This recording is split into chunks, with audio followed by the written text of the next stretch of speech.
You can't be serious. They weaponized what? Bacteria. They literally took the things that were killing them and turned them into weapons. Admiral HFY of the Galactic Alliance Intelligence Division stared at the report hovering in front of him, his 6 eyes blinking in rapid succession, a sign of extreme distress in his species. His breathing sacs inflated and deflated at an alarming rate as he scrolled through the document. But that's insane? Horrifying? Genius? Take your pick, said Lieutenant Commander Zorla, her gelatinous form rippling with what passed for excitement among the blorb species. The humans call it antibiotics. They've been doing it for centuries. The Admiral's antennae drooped. And we're considering making first contact with these lunatics? Oh, it gets better, Zorla said, her voice bubbling with a mix of fascination and terror. They also deliberately infect themselves with weakened diseases just to train their immune systems. They call it vaccination. Essentially, they're running military drills inside their bodies at a cellular level. Mother of the 7 moons, whispered the Admiral. What kind of death world produces a species like this? Earth, Zorla replied simply. And technically, by galactic standards, it's not even considered a severe death world.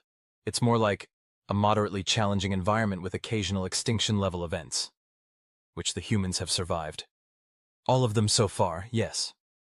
The Admiral stared at the holographic display showing the blue-green planet spinning innocently in the void. And now the High Council wants to invite them into the galactic community? Have they completely lost their neural clusters? Well, said Zorla, her body turning a thoughtful shade of purple. The Hive Mind Collective is expanding rather aggressively toward this sector, and the Quantum Dominion isn't far behind. The Council believes we need allies with a certain psychotic disregard for their own safety, the Admiral suggested. I was going to say innovative approach to survival, but your description works too. Kazitvik's mandibles clicked in annoyance. Fine. Send in the contact team, but make sure they understand the stakes. One wrong move, and we could end up with a species of bacterial-wielding, self-immunizing battle monkeys as enemies instead of allies. Already done, sir. The team departed 3 solar cycles ago. They should be making contact. Zorla paused, checking her chronometer. Right about now. Is that? Holy shit, that's a spaceship! Dr. Leo Nguyen nearly dropped his coffee mug as he stared through the observatory's main telescope. The massive structure had just appeared in orbit, seemingly out of nowhere, defying every known law of physics with its impossible architecture. Language, Leo, Dr. Fatima Al-Zahrani said automatically, not looking up from her data terminal. Then her brain processed what he'd actually said. Wait, what? Spaceship. Big one. Not ours. Unless NASA's been hiding a serious budget surplus. Fatima was at his side in an instant, her eyes widening as she looked through the eyepiece. That's not possible. Our orbital monitoring systems would have picked it up? Yeah, well, apparently alien tech beats our early warning systems. Shocker. Leo pulled out his phone and started typing frantically. Who are you texting? Please tell me it's not Twitter. What? No! I'm texting Dr. Okonkwo. He needs to see this before we call anyone else. You know how the government gets about potential national security threats. And a giant alien spaceship just appearing in Earth orbit doesn't qualify as a national security threat in your book? Fatima asked, raising an eyebrow. Of course it does, but do you really want a bunch of trigger-happy military types making first contact with an advanced alien civilization? Because I've seen that movie, and it doesn't end well for anyone. Before Fatima could respond, every electronic device in the observatory went haywire. Screens flickered, equipment hummed at unusual frequencies, and their phones simultaneously displayed the same message. Greetings, Earth inhabitants. We come in peace. Please do not be alarmed, or shoot at us. We've studied your entertainment archives and know that's apparently your first instinct. Leo and Fatima exchanged glances. Did they just meme us? Leo asked, staring at his phone. I think they did, Fatima replied slowly. And they've apparently watched all our alien invasion movies. Well, Leo said with a nervous laugh, at least they have a sense of humor. That's promising, right? A new message appeared.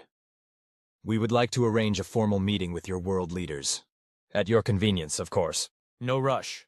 Except there kind of is, because there are other aliens heading your way who are significantly less friendly than us. Less promising, Fatima muttered. Ambassador Vkr'lak adjusted his atmospheric processor uncomfortably as he prepared to meet the human delegation.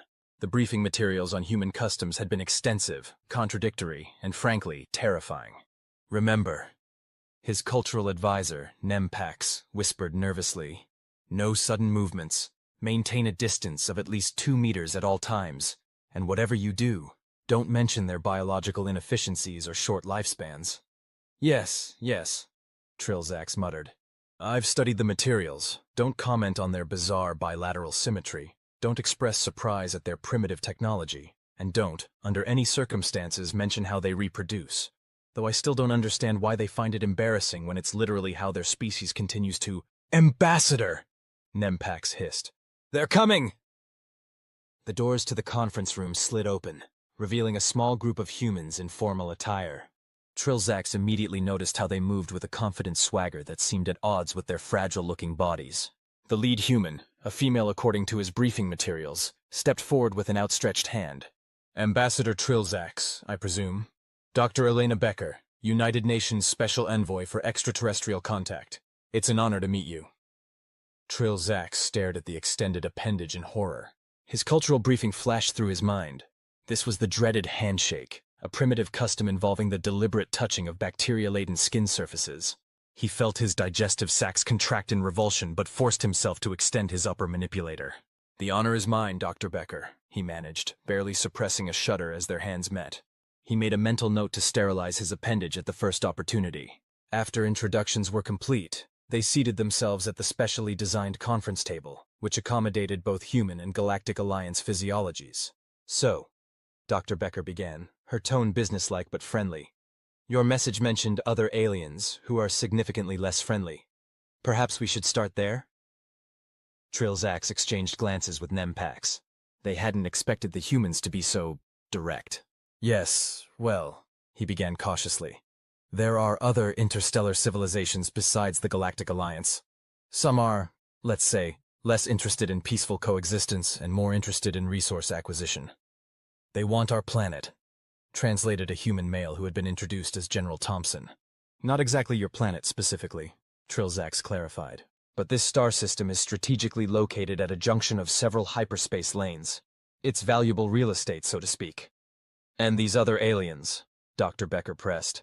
They're on their way here now? The Hive Mind Collective has been expanding in this direction for several decades, Nempax interjected. Our intelligence suggests they'll reach your system within 5 of your Earth years. 5 years? General Thompson exclaimed. That's not much time to prepare for an interstellar war.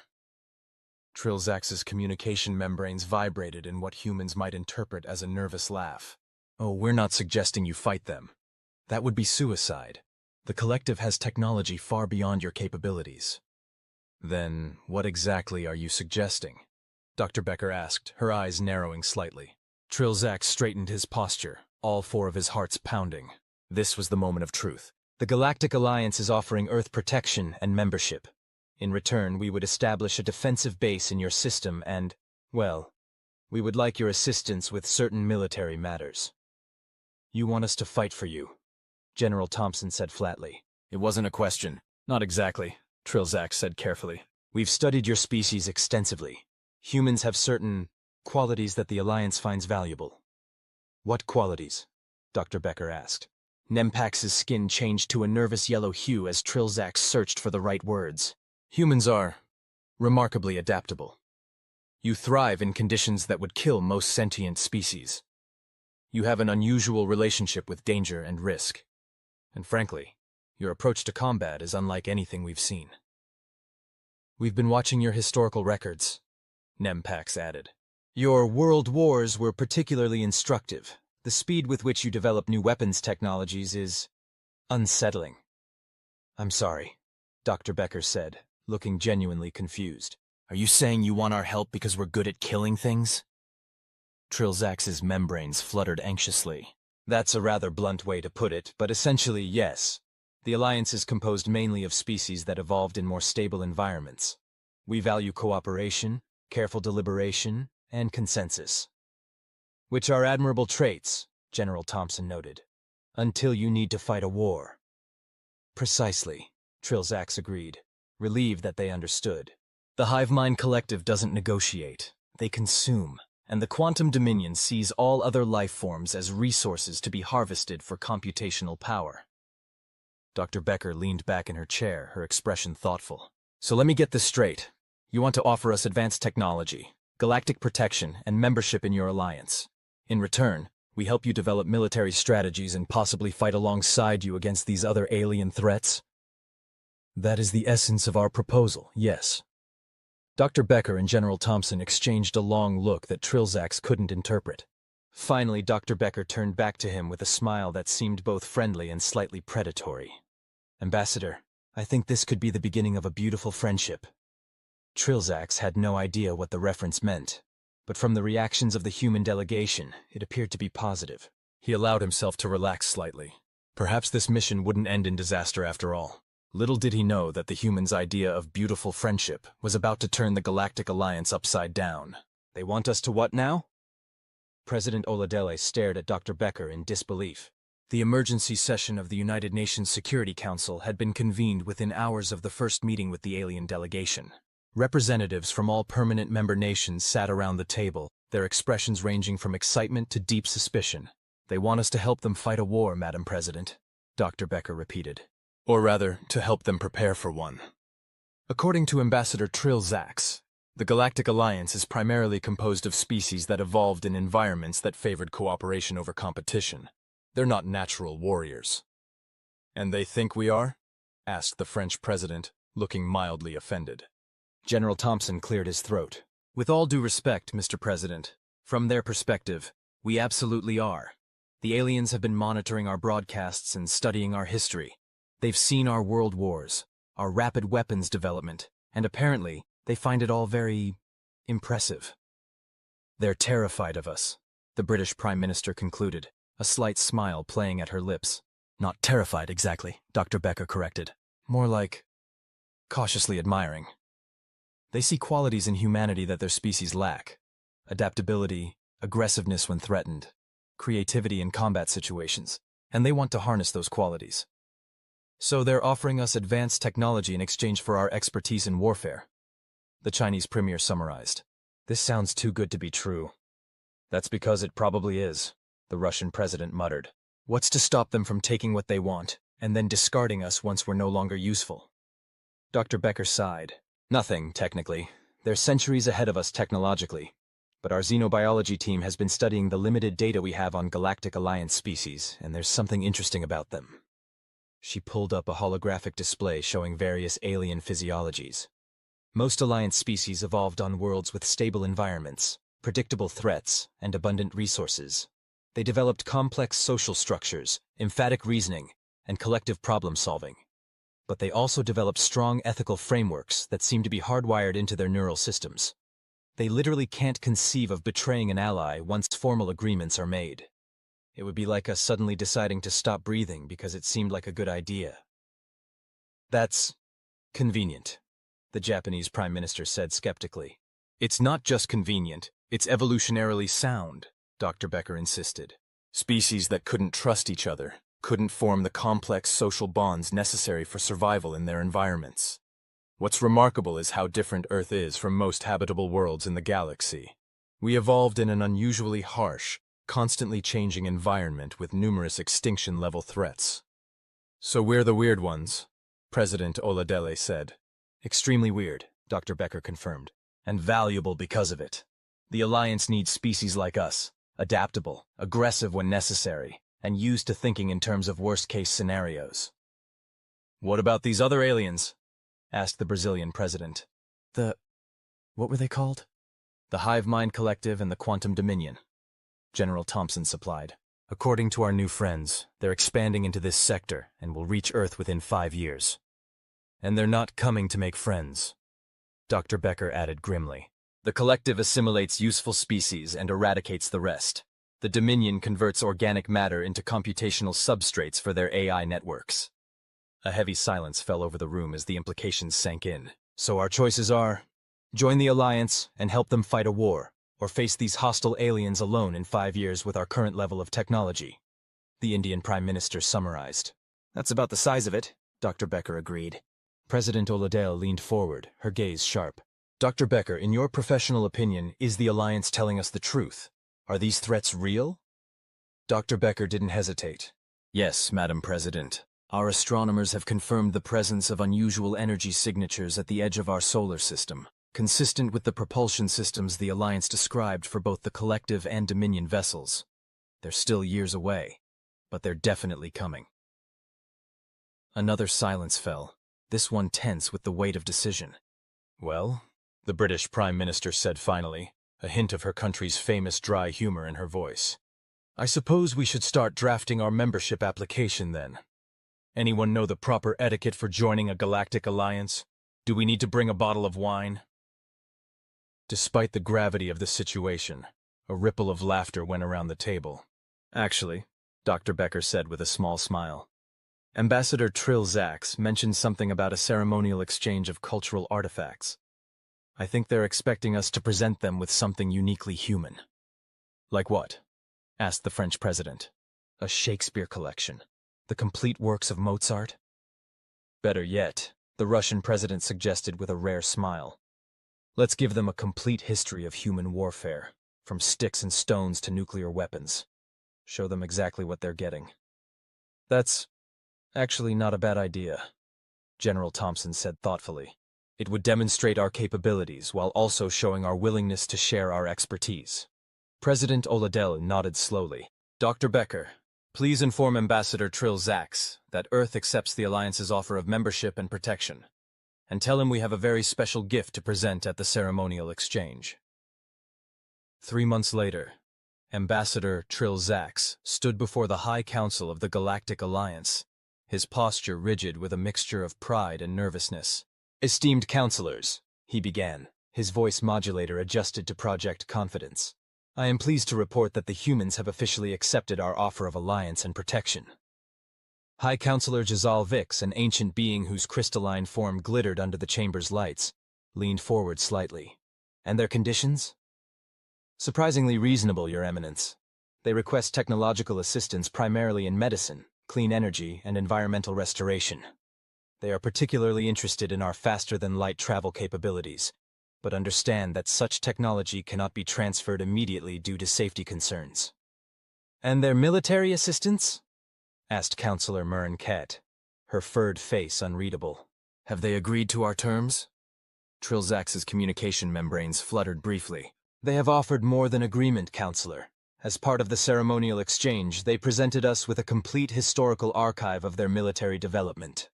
He gestured, and a servo droid floated forward, projecting a holographic display in the center of the council chamber.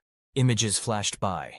Primitive humans with stone tools, bronze weapons, steel swords, cannons, rifles, tanks, aircraft, nuclear explosions, and more. By the void, whispered Councillor Vkr'lak, his eye stalks trembling. They've been trying to exterminate themselves for their entire recorded history. Not exactly, Your Eminence, Vkr'lak corrected carefully. The humans have a complex relationship with conflict. They abhor war while simultaneously excelling at it. They've developed international laws governing warfare, treaties restricting their most destructive weapons, and extensive philosophical works on just and unjust conflicts. Fascinating, Jazahovix murmured. They channel their natural aggression through ethical frameworks. Perhaps they are more like us than we initially thought. With respect, Your Eminence, they are nothing like us, Vkr'lak said bluntly. Human history is a continuous cycle of conflict, innovation, more conflict, more innovation. Their greatest technological advancements often emerge from their wars or preparation for wars. And this is the species you've invited into our peaceful alliance? Councillor Murren-Kat asked, a note of alarm in her voice. Yes, Councillor, Vkr'lak replied firmly. Because when the Collective and the Dominion arrive, we will need allies who understand conflict at a fundamental level. The humans have agreed to establish a joint military training program. They will teach our defense forces their combat tactics, strategic thinking, and adaptive response protocols. And what do they expect in return, beyond our standard membership benefits? Councillor Vkr'lak asked suspiciously. That's the remarkable part, Your Eminence. They merely request that we help them defend their world and share our knowledge of sustainable technologies. They are particularly concerned about their planet's climate and biodiversity.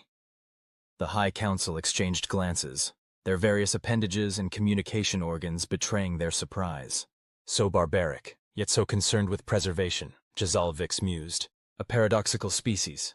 Humans are full of paradoxes, Your Eminence, Trilzax agreed. They are capable of both tremendous violence and extraordinary compassion. They fight devastating wars, then spend generations rebuilding what they destroyed. They compete ruthlessly in some arenas while cooperating seamlessly in others.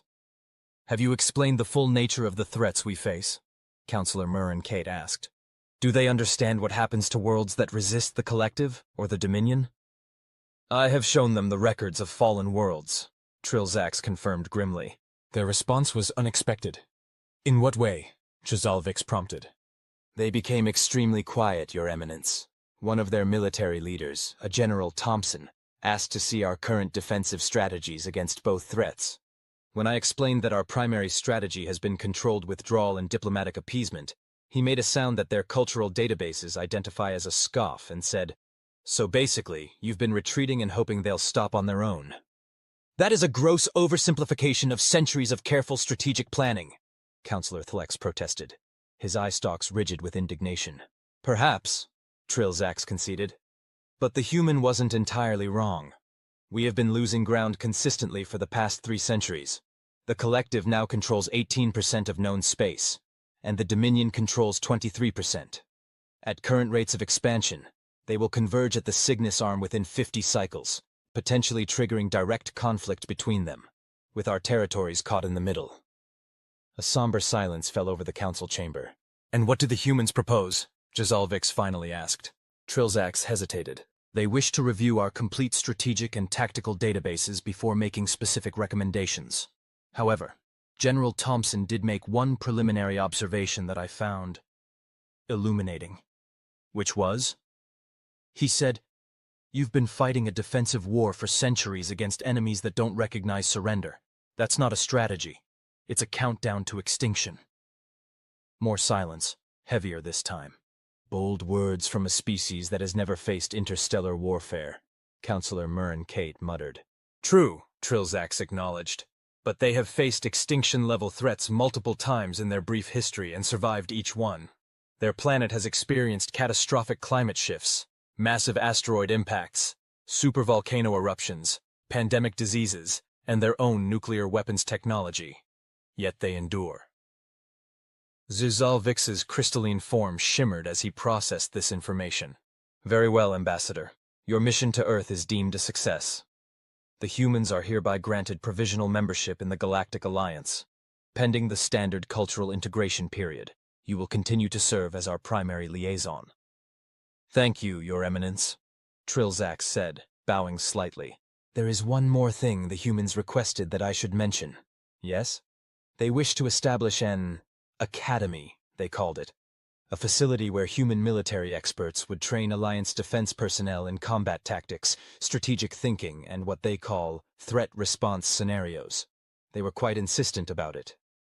The High Council members exchanged glances again. I see no harm in allowing this, Vkr'lak said finally. It could prove beneficial to have our defense forces learn new approaches. Where do they propose to establish this academy? That's the delicate part, Your Eminence, Trilzax said, his membranes fluttering anxiously. They want to build it on Earth. You want us to send our best and brightest to train on a death world? Admiral HFY stared at the High Council's directive with all 6 eyes wide open in shock. This is an opportunity, Admiral, Lieutenant Commander Zorla suggested, her gelatinous form now a calm blue. Think of the advantages. Our defense forces will train in Earth's higher gravity, variable climate conditions, and diverse terrain types. When they return to our standard environments, they'll be stronger, faster, and more adaptable. If they return at all, the Admiral sputtered. Have you seen the complete environmental assessment of Earth? Their planet actively tries to kill them. Extreme temperature variations, tectonic instability, atmospheric disturbances, dangerous wildlife, microscopic pathogens. It's a miracle the humans survived long enough to develop sapience. Which is precisely why they have so much to teach us, Zorla countered smoothly. The High Council believes, and I concur, that our long period of relative peace has made our defense forces complacent. We follow established protocols, employ standard tactics, and react predictably to threats. Against opponents like the Collective and the Dominion, predictability is a fatal weakness. The Admiral's antennae drooped in resignation. Fine. How many personnel are we expected to send to this academy? The initial cohort will comprise 500 officers from across the Alliance military branches, Zorla informed him. And the High Council has requested that you personally oversee the program's implementation. Me? The Admiral's breathing sacs inflated in alarm. Why me? Because, Admiral, Zorla said, with what might have been a hint of amusement in her bubbling voice.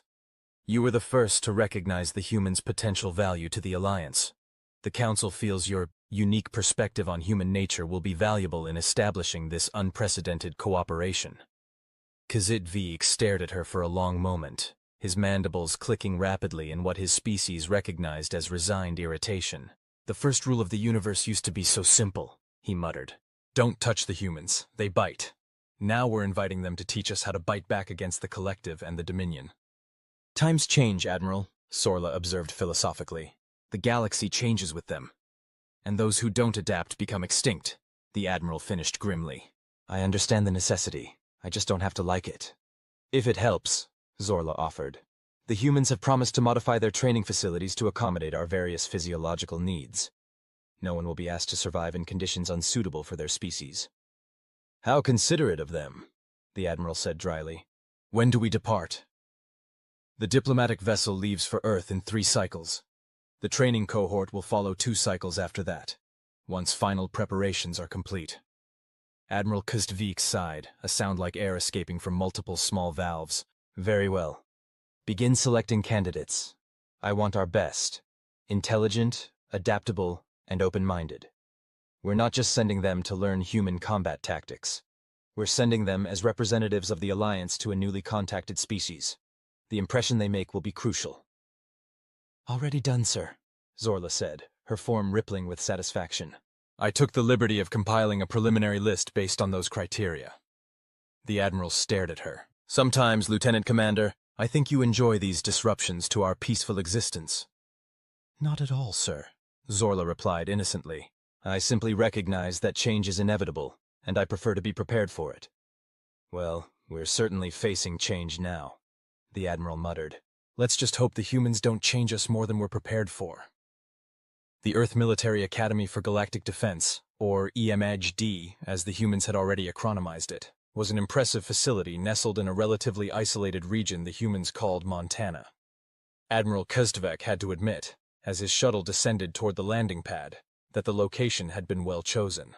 The mountainous terrain offered diverse training environments, the relative isolation provided security, and the climate, while variable by Alliance standards, was among the more moderate that Earth had to offer. Nervous, sir? Lieutenant Commander Zorla asked from her specially designed containment suit. As a gelatinous species, the blorbs required careful environmental controls when visiting non-liquid worlds. Apprehensive, the Admiral corrected. There's a difference. Of course, sir. The shuttle touched down with barely a tremor. Alliance technology at its finest. As the decontamination protocols completed and the doors slid open, Admiral Vkr'lak steeled himself for his first direct encounter with humans on their home world. A small delegation waited on the landing pad. At their head stood a tall human female in what appeared to be a formal military uniform. Beside her was a human male in similar attire, and slightly behind them stood Ambassador Vkr'lak, looking remarkably composed for someone who had spent 3 months on Earth. Admiral Vkr'lak, the ambassador greeted him, stepping forward. Welcome to Earth. May I present General Catherine Daniels, Commander of the Earth Military Academy for Galactic Defense, and Colonel Thomas Wright, Chief Training Officer. The Admiral inclined his upper body in the formal greeting of his species. General Daniels, Colonel Wright, I am honored to meet you. The honor is ours, Admiral. General Daniels replied with a slight bow that showed familiarity with Alliance customs. Welcome to EMHD. We've been looking forward to your arrival. Indeed, the Admiral said cautiously. I must say you've constructed this facility with remarkable speed. General Daniels smiled. We've had some practice at rapid deployment, one of the many skills we hope to share with our Alliance colleagues. I look forward to observing your methods, the Admiral said diplomatically. You'll be doing more than observing, Admiral, Colonel Wright said with a grin that the Admiral found slightly unnerving. All senior Alliance personnel will be participating in modified training exercises alongside their subordinates. It's the best way to understand our methodologies. Admiral Vkr'lak's antennae twitched in alarm. I see, That wasn't mentioned in the briefing materials.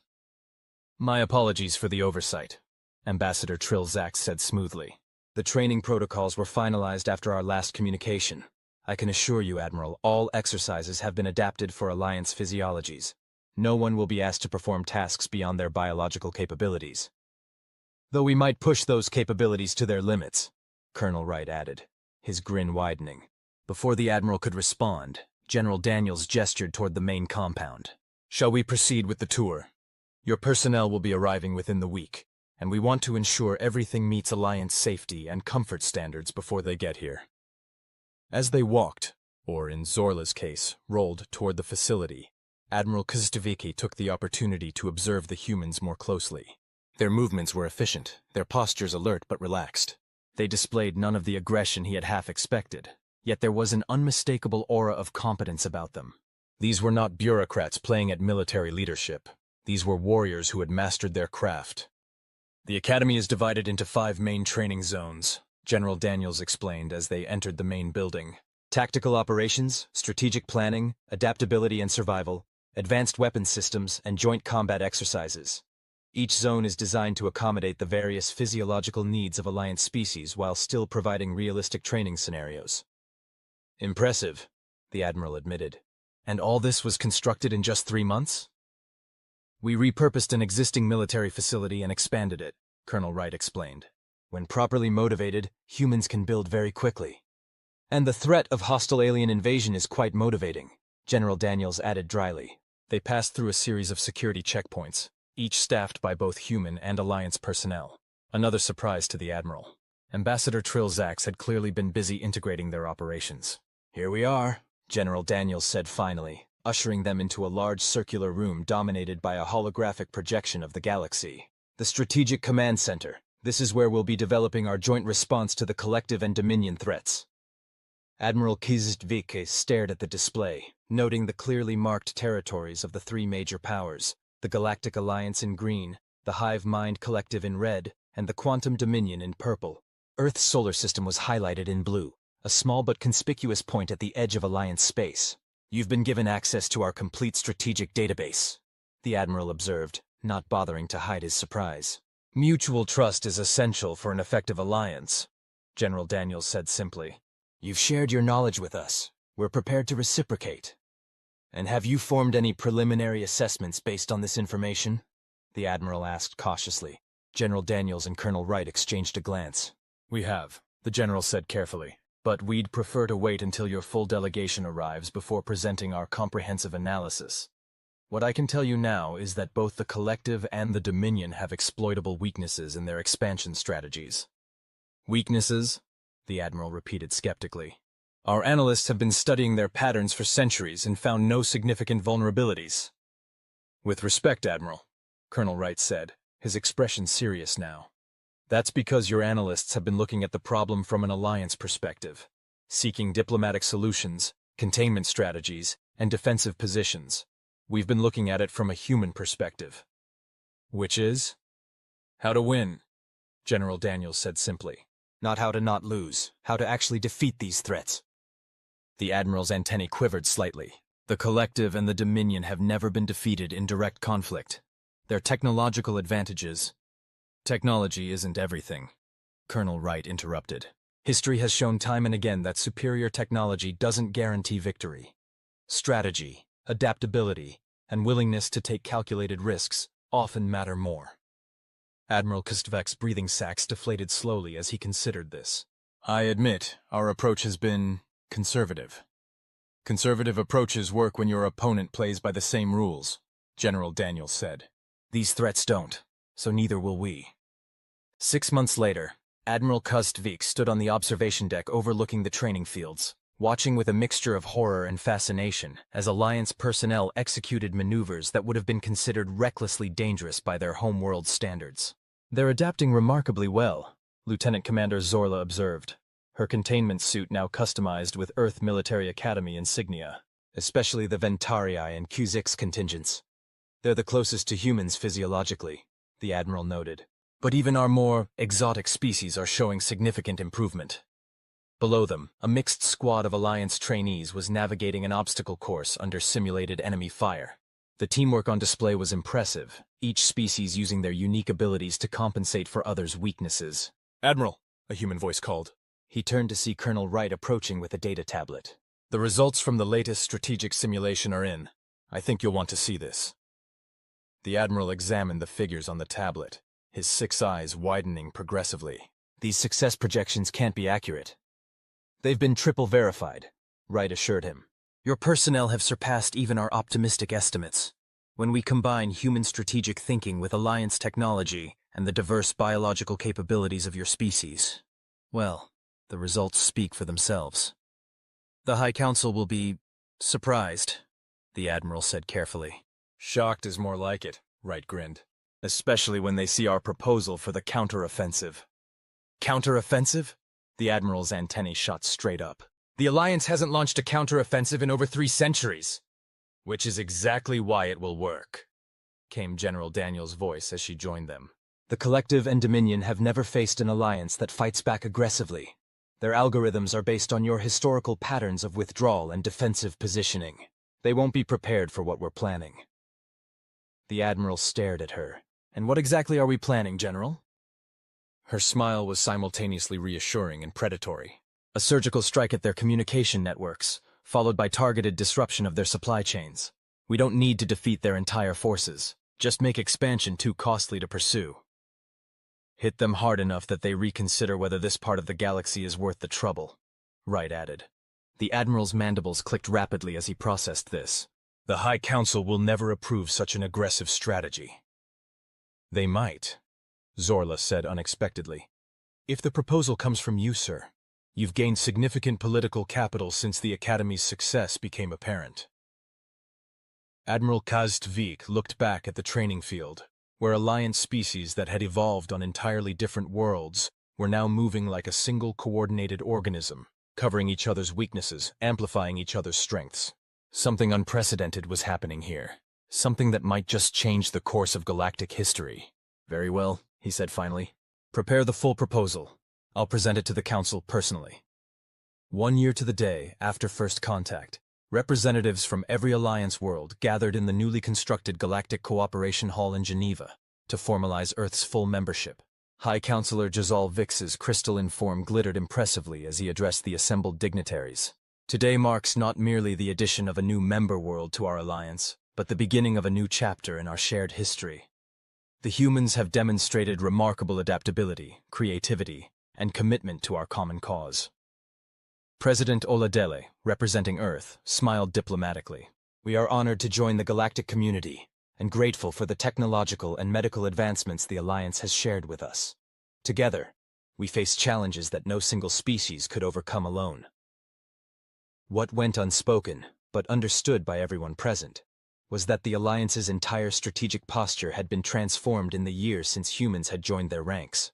The EMAG-D program had graduated its first class of Alliance officers, all of whom had returned to their respective worlds with new perspectives on combat, strategy, and the meaning of Alliance.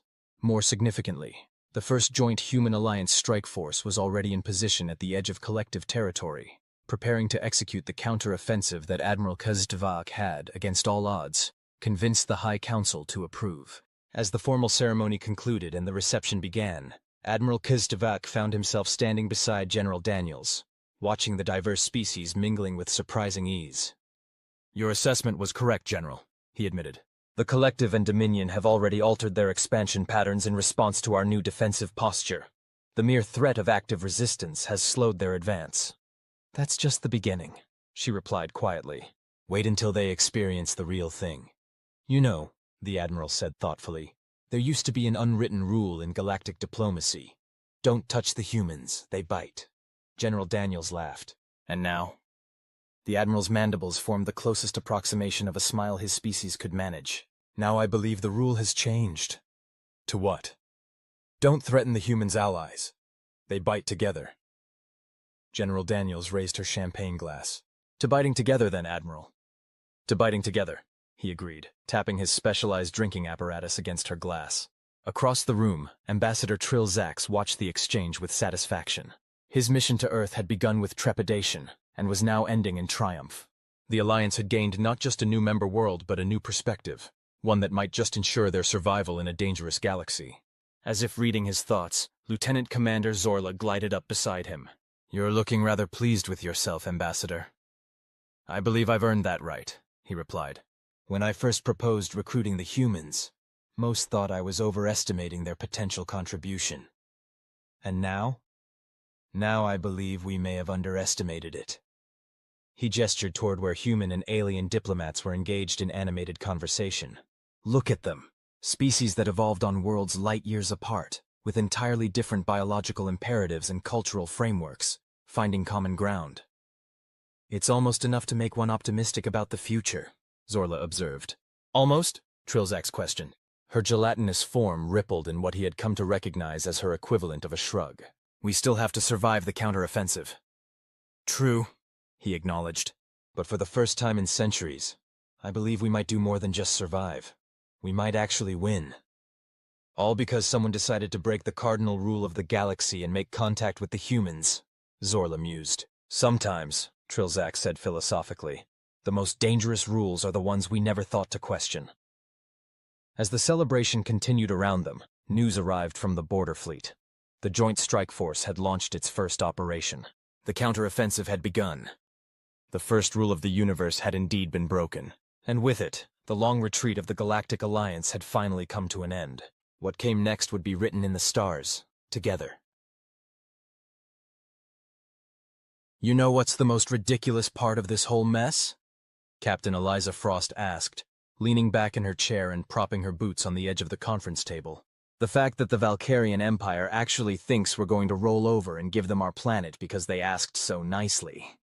Admiral Thompson snorted, sliding a data pad across the table. "If by asking nicely you mean threatening to bombard our colonies from orbit unless we surrender unconditionally within the next 72 hours. "Exactly my point." Eliza caught the pad with practiced ease. "Super polite. Even included a countdown clock. How thoughtful." Around the Emergency War Council table, the representatives of Earth's Unified Defense Command exchanged glances that ranged from grim determination to barely concealed panic. The Valkyrian ultimatum had arrived 18 hours ago, and the clock was ticking. Lieutenant General Abigail Kerrigan, sitting at the far end of the table, hadn't spoken a word since the meeting began. While the others debated evacuation protocols and surrender terms, she had been studying star charts, fleet deployments, and resource manifests with methodical precision. Her silver-streaked auburn hair was pulled back in a severe bun, and her expression remained unreadable behind steel-rimmed glasses. "With all due respect," the Martian ambassador interrupted, his voice pitched higher than usual. "The Valkyrians have conquered 17 systems in the last decade. None survived longer than 2 weeks once the Empire set its sights on them. Perhaps we should consider their terms." "Their terms?" General Kerrigan finally spoke, her voice low but carrying such authority that the room fell silent. "Amount to complete subjugation, resource extraction, and probable extinction within a generation." She stood up slowly, her movements deliberate. At 58, Kerrigan wasn't the youngest officer in the room, but 27 years commanding humanity's most elite special operations forces had given her a presence that made even seasoned veterans straighten in their seats. "Ambassador," she continued, "I understand your fear. It's rational. The Valkyrians have built their empire on it. They've never lost a war because most species surrender before the real fighting begins." The holographic display in the center of the table flickered as she activated it with a flick of her wrist, projecting the image of the massive Valkyrian armada currently positioned at the edge of the solar system. "They're expecting us to calculate the odds and capitulate," Kerrigan said, manipulating the display to zoom in on the enemy flagship. "They're expecting fear." "And what should we be feeling instead, General?" asked the European Union representative dryly. "Unwarranted optimism?" Kerrigan's lips curved into something that wasn't quite a smile. "Rage," she said simply. "Calculated, focused, weaponized rage." She looked around the table. "The Valkyrians have made a critical error in their assessment of humanity. They think we're like the others. We're not." She expanded the display to show Earth's defensive capabilities which, if anyone was being honest, looked pitifully inadequate against the Valkyrian war machine. "They've evaluated our technology, our fleets, our weapon systems," Kerrigan continued. "What they've failed to evaluate is our history, our psychology, our capacity for adaptation, and our absolute refusal to go quietly into the night." Captain Frost lowered her boots from the table, suddenly interested. "You're not suggesting we can actually win this, are you?" "I'm suggesting," Kerrigan replied, "that the Valkyrians have no idea what they're about to unleash." She tapped a command into the console. "I have a plan. It's unorthodox, probably suicidal, and definitely against about 16 different interstellar conventions." Admiral Thompson raised an eyebrow. "That bad?" "Worse," Kerrigan said, a dangerous gleam in her eye. "But it has one significant advantage." "Which is?" the Martian ambassador asked warily. "It'll work." General Kerrigan straightened to her full height and surveyed the room. "The Empire is laughing at us right now, certain of their victory. I propose we show them exactly why that's a mistake they'll never live to repeat." She leaned forward, placing both palms on the table. "You want my official response to their ultimatum? Tell them this. You want war? We'll give you war." Supreme Commander Vkr'lak of the Valkyrian Empire stood on the observation deck of his flagship, the Inevitable Conquest, watching the holographic representation of the Sol system with the satisfied air of a predator contemplating its next meal. His leathery gray skin gleamed under the ship's lighting, the ceremonial scars of his many victories creating an intricate pattern across his face and down his neck. "Another human transmission, Supreme Commander," his communications officer announced.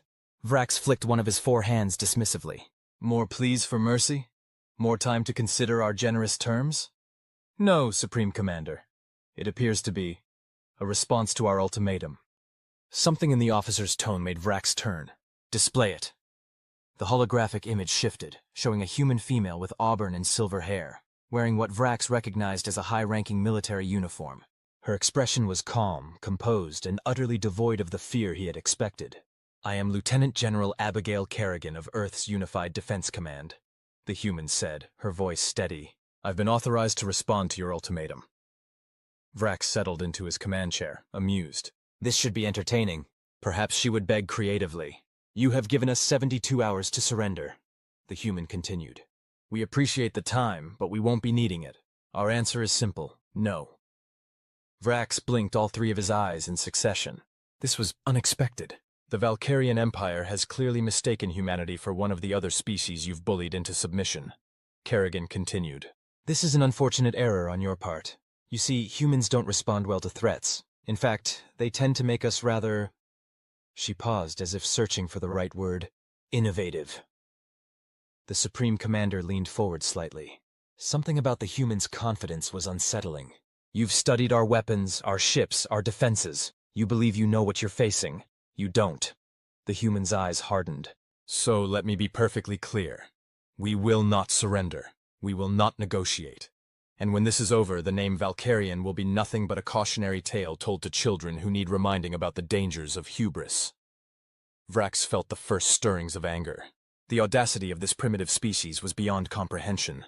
"You want war?" the human asked, her voice dropping to something that, even across species, Vkr'lak recognized as dangerous. "We'll give you war. Kerrigan out." The transmission ended. For a moment, silence reigned on the bridge of the Inevitable Conquest. Then Vkr'lak began to laugh, a sound like stones grinding together that his subordinates hastily joined.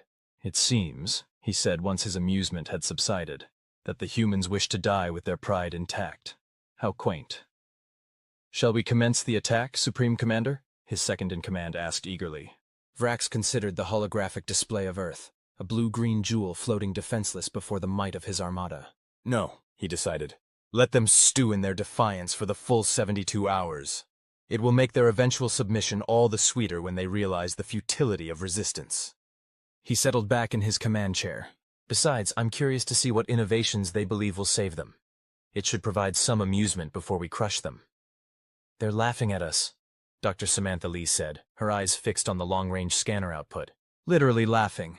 We can pick up the vibrations from here." "Good," General Kerrigan replied, standing in the cramped command center of what had once been a decommissioned mining station orbiting Jupiter, and was now the nerve center of humanity's last stand.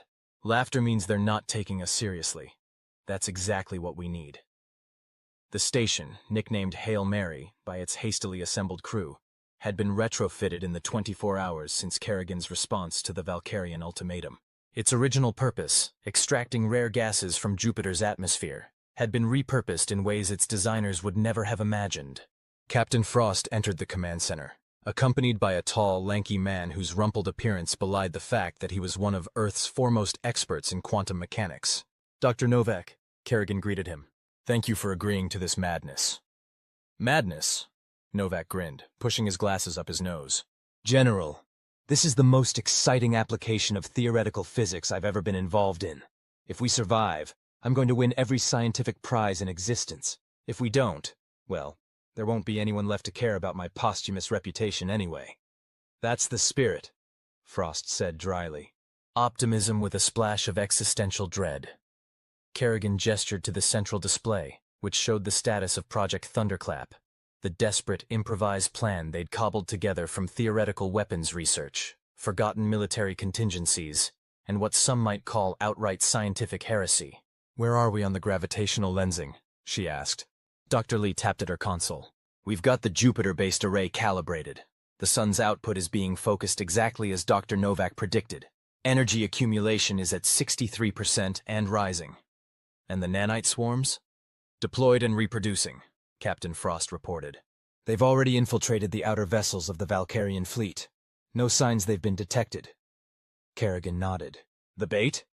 The refugee fleet has cleared Mars orbit. Admiral Thompson's voice came through the comm system.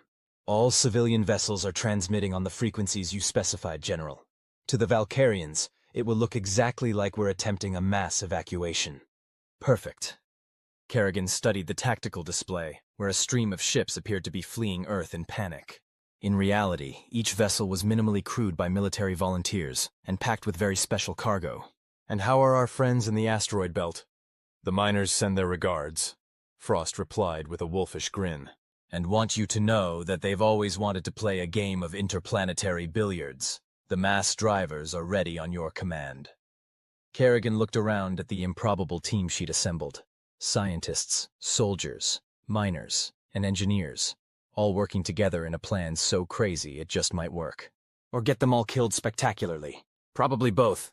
The Valkyrians think they understand war, she said quietly. They think it's about superior numbers, superior firepower, and the willingness to use both. But that's not what war is, not really. What is it then, General? Dr. Novak asked, genuinely curious. War, Kerrigan said, her eyes on the display showing the massive Valkyrian fleet, is about being willing to do what your enemy cannot imagine. It's about turning their certainty into their downfall. She straightened. Humanity has been fighting itself for millennia. We've gotten very, very good at finding creative ways to kill each other. Now we're just going to apply that creativity externally. She checked the chronometer. 48 hours until their deadline. Let's make them count. Supreme Commander Vkr'lak was bored. He had expected some token resistance, perhaps a desperate attack using the humans' primitive weaponry. Instead, all his sensors showed was a steadily increasing stream of ships fleeing the Earth system. They're evacuating, his tactical officer confirmed. Approximately 30% of their population has already departed on transport vessels heading out of the system. Cowards, Vkr'lak scoffed. Not even brave enough to face their conquerors. Should we intercept the refugee ships? His second-in-command asked. Vkr'lak considered it briefly. No, let them flee. They will learn soon enough that there is nowhere in this galaxy beyond the reach of the Valkyrian Empire. Once we've secured Earth, we can hunt them down at our leisure. His communications officer suddenly straightened. Supreme Commander, we're detecting unusual energy readings from the gas giant. What sort of readings? Unknown, sir. It appears to be collecting solar radiation somehow. The energy signature doesn't match any known human technology. Vkr'lak frowned. A weapon? Possibly, but the scale would be impractical. The energy being accumulated would be impossible to direct effectively. The Supreme Commander's frown deepened. The human general's words echoed in his mind. Humans don't respond well to threats. In fact, they tend to make us rather innovative. Maintain surveillance on the gas giant, he ordered, and conduct deep scans of those refugee ships. Something doesn't feel right. He returned his gaze to the holographic display of Earth. What were these humans planning? Whatever it was, it would make no difference. The Valkyrian Empire had never been defeated, and it wouldn't start with a backwater planet of primitives barely out of their own gravity well. Still, a vague disquiet settled over him as he watched the evacuation continue. The humans weren't behaving like any species the Valkyrians had conquered before. Most fought until they realized the futility of resistance, then surrendered. Some attempted desperate, doomed last stands. None had ever responded with such calm defiance, followed by apparent flight. "Sir," his tactical officer interrupted his thoughts. "Our forward sensors are detecting slight mass anomalies near several of our outer patrol ships." "Explain." "It's as if small objects are attaching themselves to our hulls. Very small, but there are many of them." Vkr'lak stood up, his instincts suddenly alert. "Raise shields on all vessels, now!" But even as he gave the order, he knew it was too late for at least some of his fleet. The humans had done something unexpected, and he had been too complacent to see it coming. War had begun. "They've detected the nanites," Dr. Lee announced in the command center of Hail Mary Station. "Valkyrian fleet is raising shields." General Kerrigan nodded, unsurprised. "Sooner than I'd hoped, but we've already achieved penetration on 37% of their vessels. How long until the shields start failing?" "The nanites have integrated with their power systems," Dr. Novak reported, studying the data streaming in. "They're reproducing exponentially and converting the Valkyrians' own energy against them. I'd estimate shield failure beginning in approximately 4 hours. "Too long," Kerrigan muttered. "They'll trace the nanites back to the refugee ships by then." She made a decision. "Captain Frost, signal the asteroid miners. Tell them to commence Operation Billiards." "With pleasure, General." Frost transmitted the order, then grinned.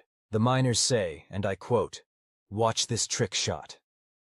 Throughout the asteroid belt, massive electromagnetic mass drivers, originally designed to launch processed ore to Earth, powered up simultaneously. Their targets, carefully selected asteroids ranging from the size of cars to small buildings.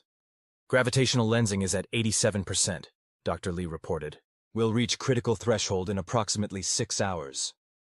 "Redirect 20% of the accumulated energy to the mass drivers," Kerrigan ordered. "Let's give those rocks some extra kick." On the tactical display, dozens of asteroids began accelerating toward the Valkyrian fleet. Not directly, but on carefully calculated trajectories that would use the gravity of Mars and its moons to slingshot the projectiles to devastating effect. "The first impacts will begin in 17 minutes, Frost announced. "The Valkyrians are detecting the incoming objects now." On the main screen, they watched as the Valkyrian fleet began to shift formation, bringing defensive weapons to bear on the approaching asteroids. "They think it's a primitive attack," Kerrigan observed. "Good. They'll expend energy trying to vaporize the larger rocks, while the smaller fragments and dust created by their own defensive fire will accelerate through the gaps in their shields where the nanites have already compromised them." Dr. Novak finished, his eyes bright with scientific appreciation. "That's deviously elegant, General." "I can't take full credit," Kerrigan admitted. "Humanity has been theorizing about space warfare for centuries. I'm just implementing the greatest hits compilation." The first asteroids entered range of the Valkyrian defensive systems. Brilliant flashes of energy erupted as the aliens' weapons turned solid rock into superheated plasma and fragments. "Energy output from the Valkyrian fleet has increased by 300%, Dr. Lee reported. "Their reactors are having to compensate for the nanite infiltration while powering their defensive systems." "And every bit of energy they expend," Kerrigan said with grim satisfaction, "feeds our little mechanical parasites." She turned to Captain Frost. "Signal the refugee fleet. It's time for Phase 2. Supreme Commander Vkr'lak watched in mounting fury as his fleet struggled to deal with the primitive but surprisingly effective asteroid attack. The humans were using simple kinetic weapons, rocks, essentially, but the sheer number and varying trajectories made them difficult to intercept completely. "Status report," he demanded as the inevitable conquest shuddered from a glancing impact.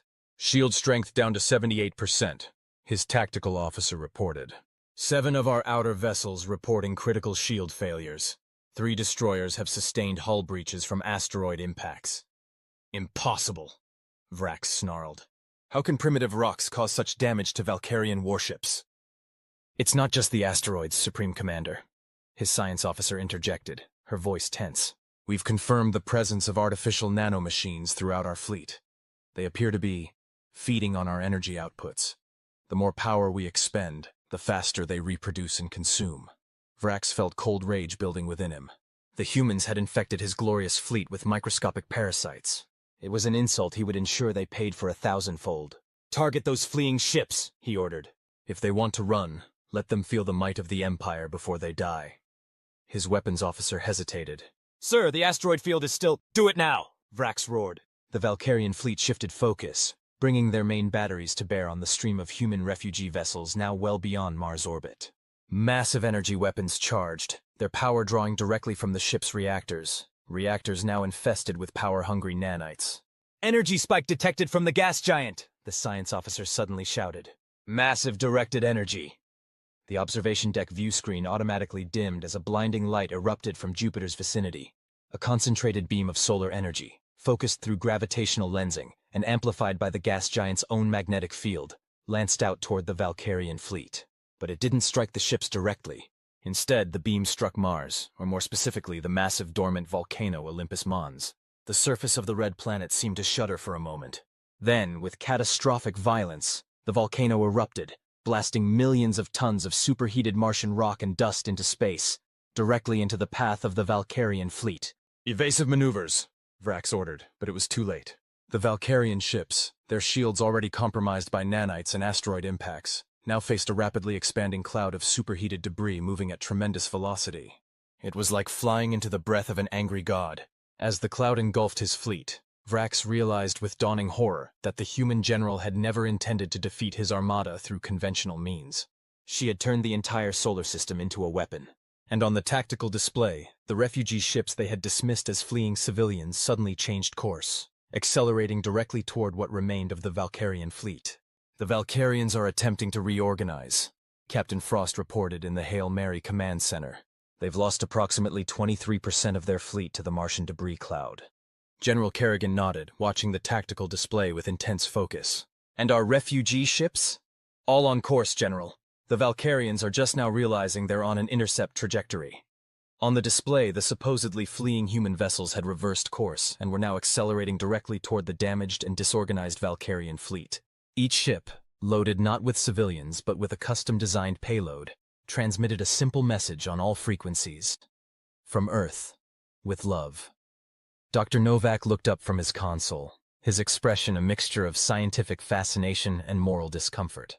"General, I feel compelled to point out that what we're about to do violates approximately 7 international treaties and at least 3 laws of physics that were considered immutable until about 36 hours ago." "Noted, Doctor," Kerrigan replied without taking her eyes off the display. "I'll be sure to mention your ethical concerns when they write the history books, assuming we survive long enough for there to be history books."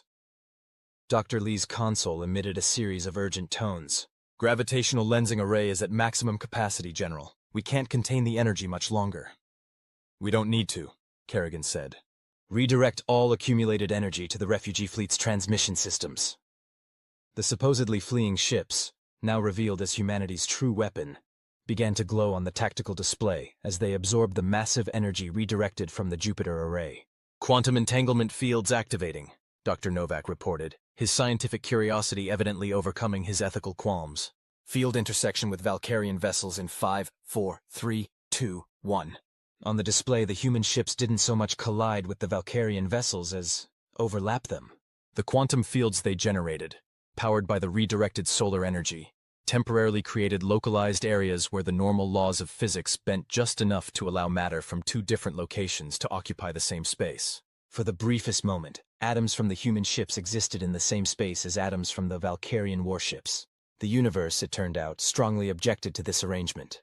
The resulting matter-antimatter-like reactions tore through the Valkyrian fleet like divine retribution, each human ship taking several Valkyrian vessels with it in brilliant flashes that momentarily outshone the sun. 67% of the Valkyrian fleet has been neutralized, Captain Frost reported, her voice tight with the knowledge of how many human volunteers had just sacrificed themselves to make this possible. Kerrigan's expression remained stoic, but her knuckles were white where she gripped the edge of the console. Every one of those ships had been crewed by volunteers who knew exactly what they were signing up for. She would carry the weight of their sacrifice forever, but only if she made sure it wasn't in vain. "Prepare the final phase," she ordered quietly. On the badly damaged bridge of the inevitable conquest, Supreme Commander Vrax could hardly believe what he was witnessing. 2/3 of his invincible armada had been destroyed by a species that shouldn't have been able to scratch their hulls, let alone tear them apart on a subatomic level. "How?" he demanded of his science officer, who was frantically trying to make sense of the sensor readings. "How is this possible?" They've somehow weaponized quantum entanglement," she replied. her voice shaking. "It's theoretically impossible. The energy requirements alone would be—" "I don't care about theories!" Vrax roared. "They've done it! Tell me how to stop it!" Before she could respond, his tactical officer called out. "Supreme Commander, we're detecting a transmission from Earth. It's the human general again." "Put her through!" Vrax snarled. "I want to see the face of my enemy before I reduce her world to ash." The holographic display flickered to life, showing General Kerrigan. She looked tired but resolute, her silver-streaked hair now falling loose from its severe bun. "Supreme Commander Vrax," she greeted him calmly, as if they were meeting for diplomatic talks rather than in the midst of an apocalyptic battle. "I trust I have your attention now." Vrax fought to control his rage. "You have achieved nothing but your own destruction, human. You may have damaged my fleet, but I have more than enough firepower remaining to turn your planet into a smoking ruin." "Perhaps," Kerrigan acknowledged.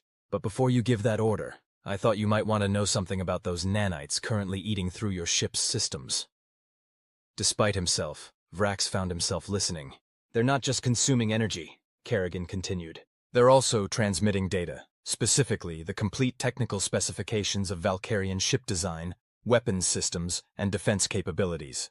This information is currently being broadcast to every spacefaring species in the galaxy, along with a detailed account of how a supposedly primitive race managed to bring the mighty Valkyrian Empire to its knees." She leaned forward slightly. "You can destroy Earth, Vrax, but you can't destroy what we've already accomplished. The myth of Valkyrian invincibility dies today, whether we survive or not." Vrax felt cold dread mixing with his rage. The Empire maintained its power not just through military might, but through the carefully cultivated perception that resistance was futile. If other species saw that the Valkyrians could be hurt, could be defeated, rebellions would spark throughout the Empire. "What do you want, human?" he asked, the words tasting like poison. "Simple," Kerrigan replied. "You will withdraw your remaining forces from our solar system. You will acknowledge humanity's sovereign right to exist unmolested, and you will never, ever return." "And if I refuse?" Kerrigan's expression didn't change, but something in her eyes made even Vrax, a veteran of 100 conquests, feel a chill. "Then I activate the second generation of nanites already present in your flagship's central reactor," she said softly. "The one specifically programmed to trigger a cascade failure that will turn the inevitable conquest into a very brief, very bright new star in our sky." She paused, letting the implications sink in. "You have 60 seconds to decide." The transmission ended. Vrax turned to his science officer. "Is she bluffing?" The officer's hands flew over her console, running diagnostics. Her expression told Vrax everything he needed to know before she even spoke. "The nanites are there," she confirmed, "and they've already begun altering the containment field harmonics of the main reactor." Vrax closed all three of his eyes briefly. In 16 generations, no Supreme Commander of the Valkyrian Empire had ever retreated. To do so was to invite challenge to his position, possibly even execution for cowardice. But to die here, having lost most of his fleet to a species that had been dismissed as primitive, would accomplish nothing. And worse, it would confirm everything the human general had said about Valkyrian vulnerability. He made his decision. "Order all remaining ships to withdraw from the system," he commanded. "Set course for Valkyrian space." As his crew hastened to comply, Vrax stared at the blue-green world that had humbled the mighty Valkyrian Empire. This wasn't over. They would return, better prepared, knowing what to expect. But in the deep recesses of his mind, a troubling thought took root. If humans could do this with minimal preparation and inferior technology, what would they be capable of given time to properly arm themselves? For the first time in his long, victorious career, Supreme Commander Vrax felt something he had never experienced before. Fear. The command center of Hail Mary Station erupted in cheers as the Valkyrian fleet began to withdraw. Captain Frost grabbed Dr. Novak and planted a kiss on his startled face. Dr. Lee collapsed into her chair, tears of relief streaming down her usually composed features. Only General Kerrigan remained silent, watching the tactical display as the enemy vessels retreated. Admiral Thompson's voice came through the comm system. "They're really leaving. I'll be damned, Abigail. Your insane plan actually worked." "For now," Kerrigan replied quietly. "They'll be back, and next time they'll be ready for our tricks." "So will we," Thompson said confidently. "The data we've gathered from their ships will advance our technology by decades, and the other species who received our broadcast will be potential allies against the Empire." Kerrigan nodded absently, her thoughts already turning to the future. The Valkyrians would return, yes, but humanity would be waiting. The same creativity, adaptability, and sheer stubborn refusal to surrender that had saved them today would be channeled into preparation for the next confrontation. Captain Frost approached, offering a flask. "You did it, General. You gave humanity a fighting chance." Kerrigan accepted the flask and took a small sip, feeling the burn of whatever improvised alcohol the station's crew had concocted. "We all did. Every person who volunteered for those ships, every scientist who worked around the clock, every miner who repurposed their equipment." She handed the flask back. "This victory belongs to all of humanity." "What happens now?" Dr. Lee asked, joining them. "Now," Kerrigan said, looking out the viewport at Jupiter's swirling storms. "We build, we learn, we prepare, and we make damn sure that the next time someone threatens our existence, they regret it even more thoroughly than the Valkyrians do right now." She straightened her uniform and allowed herself a small, tired smile. "But first, I need about 48 hours of sleep." As the others laughed, General Kerrigan cast one final glance at the tactical display, where the last Valkyrian ships were disappearing from sensor range. The Empire had laughed when she'd promised them war. They weren't laughing anymore. And somewhere in the vast darkness between stars, other species who had lived in fear of the Valkyrian Empire were receiving humanity's message. Not just the technical data stripped from the Valkyrian ships, but the more important lesson behind it. No empire, no matter how mighty, is invincible. No species, no matter how seemingly primitive, is defenseless. And humanity, above all else, does not go quietly. 26 years later, Lieutenant General Abigail Kerrigan, now well into her 80s but still straight-backed and sharp-eyed, stood before a class of cadets at Earth's Unified Defense Academy. Behind her, a holographic display showed the Valkyrian Empire as it now existed, reduced to a third of its former size, hemmed in by a coalition of formerly subjugated species who had found the courage to fight back. "The mistake the Valkyrians made," she told the young faces, looking up at her with something approaching awe, "wasn't technological or tactical. It was psychological. They believed that because they had never lost, they could never lose. They believed that what had worked against other species would work against all species." She paced slowly before them. "Humanity had something the Valkyrians couldn't comprehend. Thousands of years of fighting ourselves. We've been innovating new ways to wage war since we figured out rocks could be weapons. The Valkyrians were predictable because they'd never needed to adapt. We were unpredictable because adaptation is in our DNA."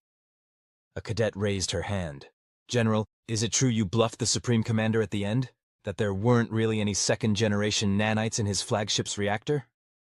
Kerrigan's lips curved in the barest hint of a smile. "What do you think?" The cadets exchanged glances, uncertain. "The lesson," Kerrigan continued, "is that sometimes the most powerful weapon isn't the one you use.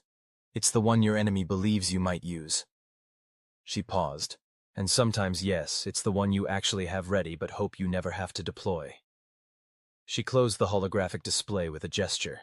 "The galaxy is full of powers that are stronger, faster, and more technologically advanced than we are. But none of them, not one, has humanity's particular talent for turning disadvantage into advantage, for finding ways to win when victory seems impossible." Her gaze swept over the cadets, the future defenders of Earth. "Remember that. And remember that when someone says you want war, you'd better be damn sure what you're asking for, especially if you're asking it of humans." As the class was dismissed, Kerrigan remained at the lectern, her mind drifting back to that desperate day when she had gambled everything on humanity's capacity for creative destruction and stubborn survival. She didn't regret her decisions, not even the ones that had cost lives. Those sacrifices had purchased not just Earth's continued existence, but a fundamental shift in the balance of power throughout the galaxy. The Empire had laughed at humanity once. No one was laughing now. Instead, across the stars, a new saying had taken hold among spacefaring species, repeated with a mixture of respect and wariness. "Threaten a human, and you might win a battle. Threaten humanity, and you've already lost the war." General Kerrigan rather liked the sound of that.